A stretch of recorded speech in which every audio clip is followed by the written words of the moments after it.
ಗದಗ ಜಿಲ್ಲೆ ಲಕ್ಷ್ಮೇಶ್ವರ ತಾಲೂಕಿನ ಶಿಗ್ಲಿ ಗ್ರಾಮದಲ್ಲಿ ಜ್ಞಾನಯೋಗಿ ವಿಜಯಪುರದ ಜ್ಞಾನ ಯೋಗಾಶ್ರಮದ ಪರಮ ಪೂಜ್ಯ ಶ್ರೀ ಸಿದ್ದೇಶ್ವರ ಸ್ವಾಮೀಜಿಗಳ ಪುಣ್ಯ ಸ್ಮರಣೆಯನ್ನ ನಿನ್ನೆ ಬೆಳಗ್ಗೆ ಶಿಗ್ಲಿ ಗ್ರಾಮದ ರಾಘು ಅಗಡಿ ಅವರ ಸ್ಮಾರ್ಟ್ ಕ್ಲಾಸ್ ಕೋಚಿಂಗ್ ಸೆಂಟರ್ನಲ್ಲಿ ಪೂಜ್ಯರ ಭಾವಚಿತ್ರಕ್ಕೆ ಪುಷ್ಪಾರ್ಚನೆ ಮಾಡಿ ಭಕ್ತಿಪೂರ್ವಕವಾಗಿ ಗೌರವ ನಮನಗಳನ್ನ ಮುದ್ದು ಮಕ್ಕಳಿಂದ ಮತ್ತು ರಾಘು ಅಗಡಿ, ಜೂಜಪ್ಪ ಅಂಗಡಿ, ರಾಜು ವಾಲಿಕಾರ್, ಬಸವರಾಜ್ ಗುಡಗೇರಿ, ಪ್ರವೀಣ ಹಂಗನಕಟ್ಟಿ, ಈಶನ್ನ ಗುಲಗಂಜಿ, ಯೋಗಿ ಹಿರೇಮಠ್, ಸಂತೋಷ್ ಬದಿ, ಗಂಗಾಧರ್ ಕುಂಬಾರ್ ಸಲ್ಲಿಸಲಾಯಿತು. ವರದಿ ಹನುಮಂತ್ ಕೋನಿಸಾಗರ್, UK27 ಕನ್ನಡ ನ್ಯೂಸ್, ಲಕ್ಷ್ಮೇಶ್ವರ.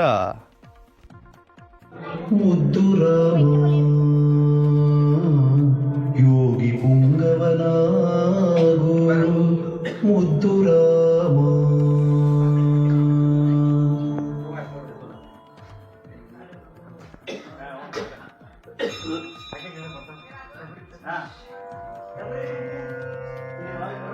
ಏಸುಕಾಯಂಗಳ ಕಳೆದು 84 ಲಕ್ಷ ಜೀವರಾಶಿಯನ್ನು ದಾಟಿ ಬಂದ